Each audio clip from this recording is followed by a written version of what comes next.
It's undeniable that money plays a crucial role in our lives. However, what precisely is that role?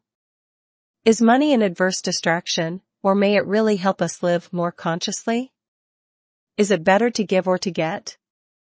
Is poverty more enlightened than wealthiness? Even among highly conscious people, money may be a contentious, polarizing subject. Social training overcharges us with so many contradictory views on the subject that it's no wonder individuals are baffled. Disarray about money causes us to compartmentalize the fiscal part of our lives.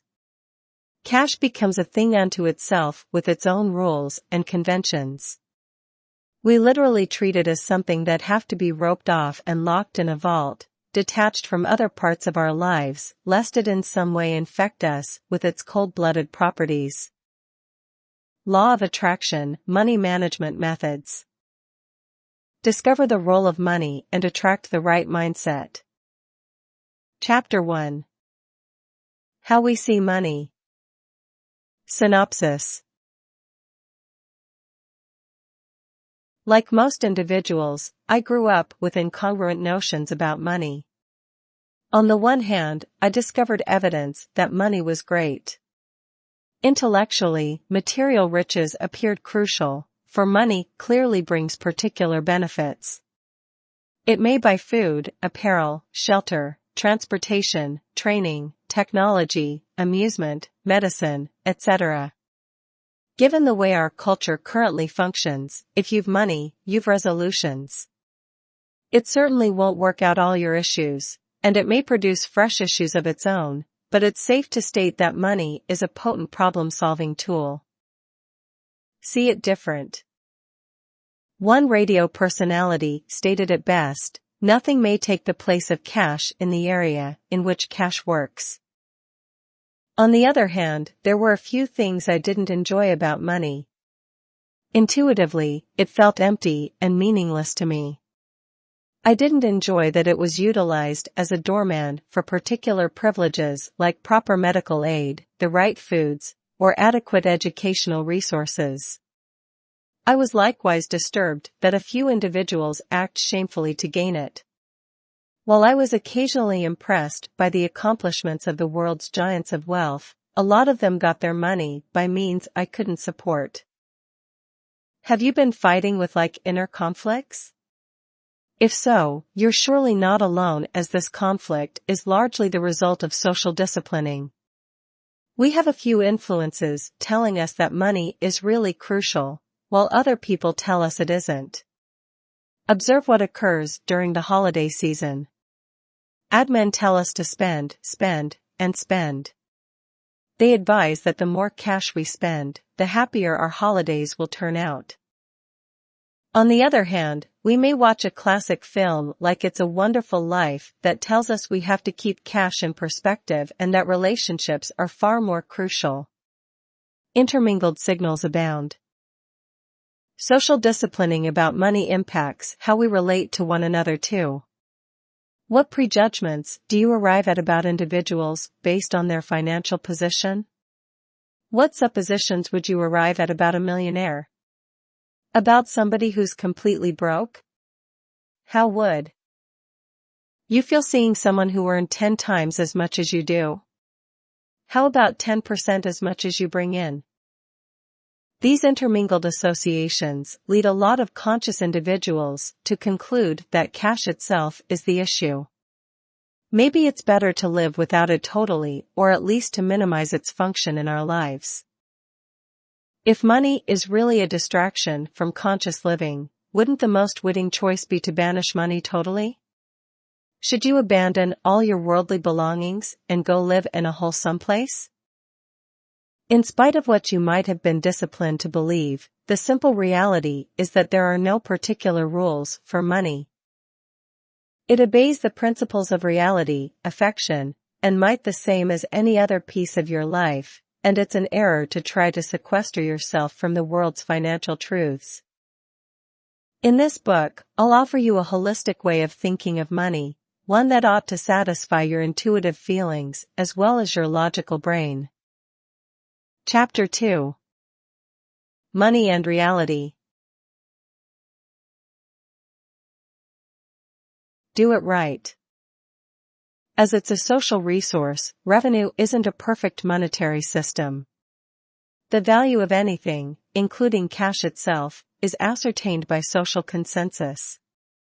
That might be the agreement of only two individuals, like when you purchase an item from another individual.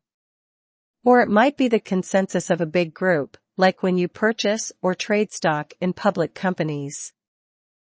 While there are grave consequences to doing so, you're free to opt out of the social agreement of money. Most individuals would find that completely impractical, but the choice is available. But, if you still wish to capitalize on social resources, you'll have to produce your own social contracts on an individual basis. This may include barter or additional forms of exchange, or it may involve leveraging relationships to cope with your social needs. For many of us, the social agreement of money is far too advantageous to brush aside. While the medium of exchange sure isn't perfect, it's more efficient than the options. By allotting a monetary value to our social exchanges, and by making it simple to transfer cash from one individual to another, trades may be executed with relative ease.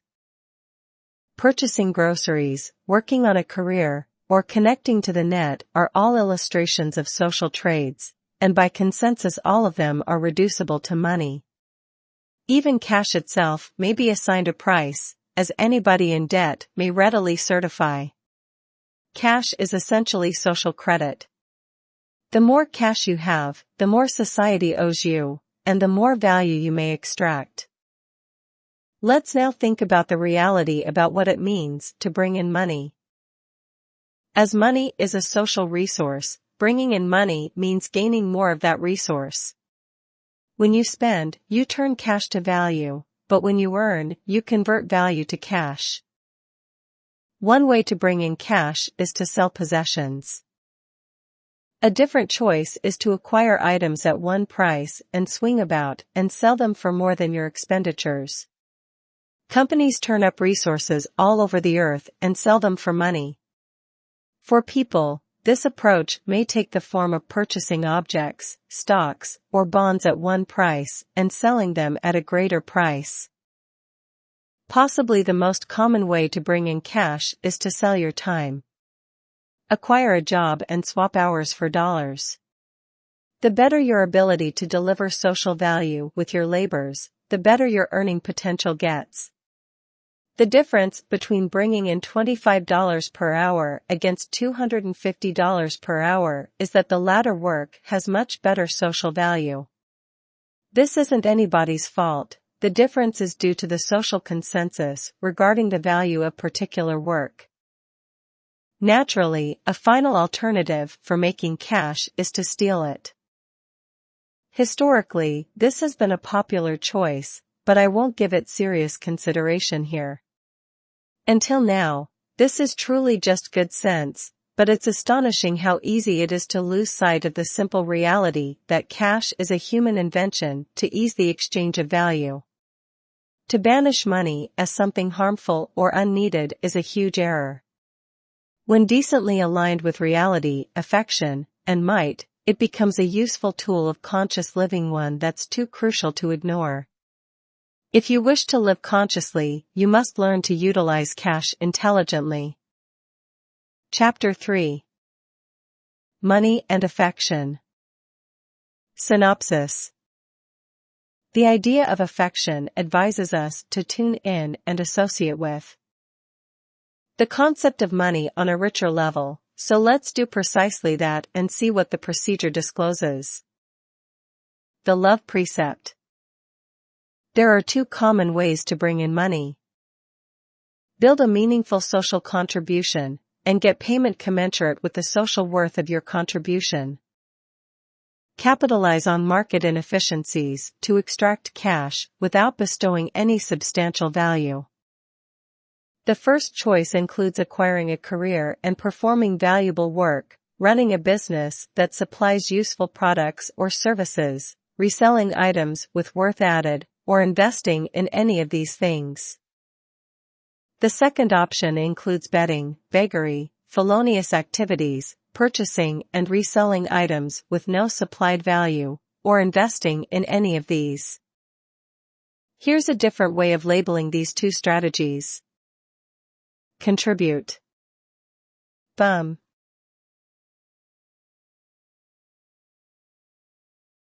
Unless you for some reason opted out of this medium of exchange, you're utilizing one or both of these profit techniques right now. However, one of them will probably be dominant in your life. Either you're producing actual social value and being fairly paid for it, or you're bumming off the value produced by other people. Note that contribution is crucial for this medium of exchange to come through and thrive, but bumming isn't. The only way scroungers may survive is by extracting worth from contributors. But in the end, somebody must contribute, or there may be no value for the scroungers to draw out. Unless you've discovered a way to be totally self-sustaining, you're always eliciting some value from society, like your food, apparel, and shelter.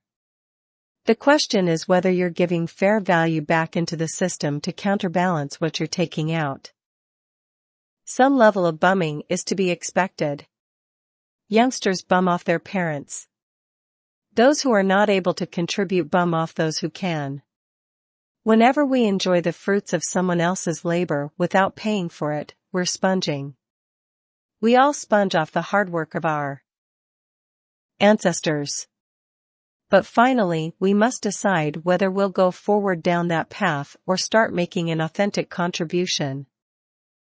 Obviously, your life will include some contribution and some sponging, but what's your principal income generating scheme? Do you contribute true social value, or do you sponge off the value of other contributors? Observe that if you work for a bigger organization, you share in their income generating technique as well. Are you working for a scrounger or a contributor? The big picture can't be snubbed. Chapter 4. Money, Might and Unity. Oneness and Power. Self-help literature frequently urges that we set clear financial goals.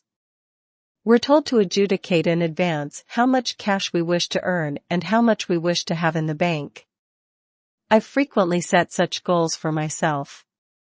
Occasionally I accomplished them, a lot of times I didn't. Eventually I learned a more crucial lesson. In order for our financial goals to be sound, they have to reflect our honest, deep desires. A goal is useless if it doesn't empower you. When I gave it a little serious thought, I recognized that I just didn't care about attaining particular sums of money. $1 million has no true meaning to me. By placing so much accent on particular sums, I was giving my might to money rather than wielding might over it. So rather than centering on particular financial goals, I chose to aim directly for what I believed money would provide me.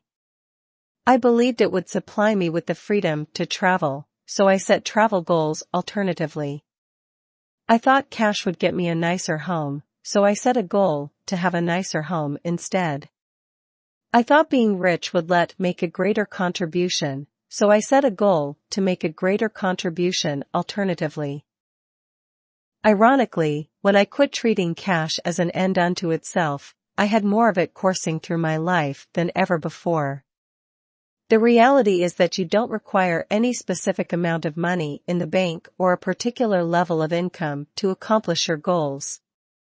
There are infinite ways to do so, and many of them call for little or no cash. Individuals who are dead broke have gone around the world. Why not you? When you choose in advance that a lack of finances is an obstruction to accomplishing your goals, you disempower yourself. If you wish something badly enough, target it straight off. Your course may lead you to bring in and use money to get there, or it might not.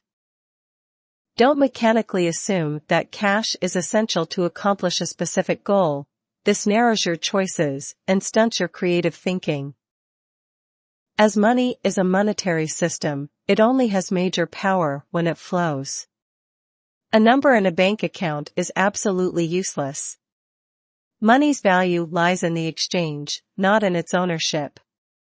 When you earn it, you produce value.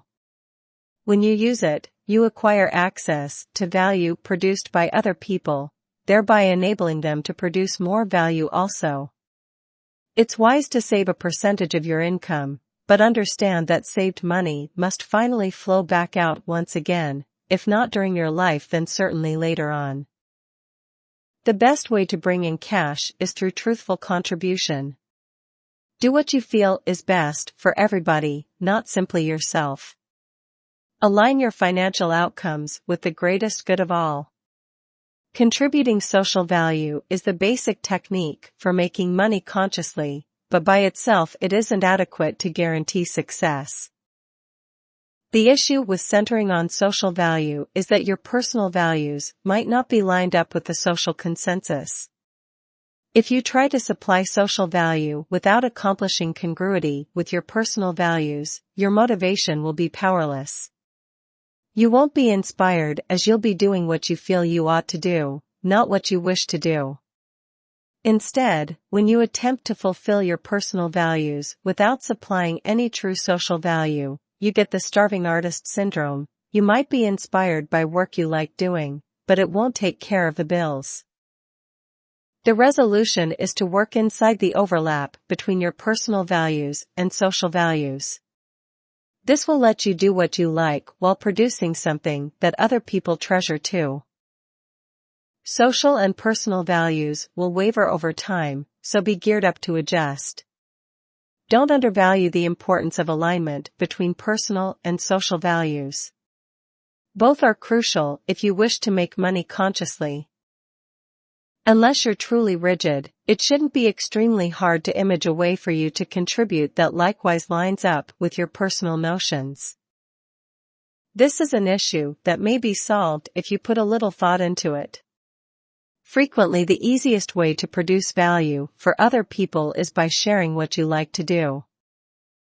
When you have a resolution that works for you, you'll be in a position to render abundant revenue while serving the greater good. Don't expect this to be simple, but it's certainly worth the work. Chapter 5. Money Bravery and Being Intelligent. Synopsis. Don't expect somebody else to understand what your skills and gifts are worth. If you let other people ascertain your pay, it's a safe bet you're being underpaid. You have to take the initiative and ask for what you wish. If the price you ask is fair and sensible, and if there's genuine social requirement for the value you are able to provide, somebody will certainly pay you for your work. Use it wisely.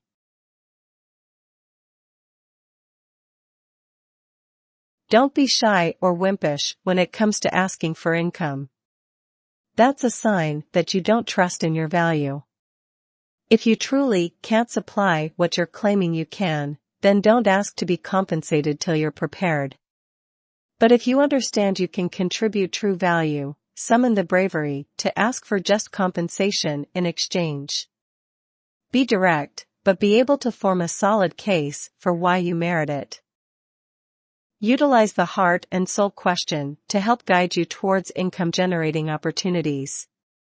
Ask yourself, does this course have a heart and soul? If the reply is no, then let it go and put your time and energy elsewhere. Have the bravery to put humans first, money second. Respect what your conscience says. If it feels improper, it is improper. Even if it feels indifferent, it's still incorrect. Never go after soulless profits. Even when you're on the heart-centered course, you'll need bravery to remain there. Occasionally you'll need to defend against dishonest attacks. It's unfortunate when that get to be necessary, but it occurs. Occasionally you'll be surprised by the support that comes your way once you demonstrate your allegiance to putting people first. I've discovered that the more I line up my work with reality, affection, and might, the more goodwill I render, and the more I get support from unforeseen sources. When you commit yourself to the heart-centered course, it will frequently appear as though the cosmos backs you up. Being intelligent is the ultimate source of wealth. You can supply enormous value to other people by cultivating your own originative expression, thereby yielding all the money you want. Rather than attempting to acquire money, center your efforts on producing and delivering value to other people, and plenty of resources will flow back to you reciprocally. Real wealth comes from inside.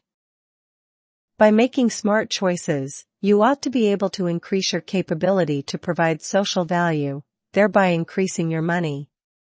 This demands that you optimize for long-run value creation rather than short-run profit.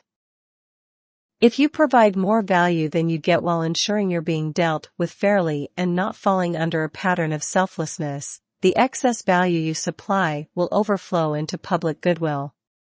Superior service gets observed as it's so rare. Individuals will gladly recommend you to their loved ones, friends, and colleagues, thereby bringing you a constant stream of fresh opportunities. This is true whether you're freelance or you work for somebody else. It's smart to give more than you get, as this is exactly what yields development.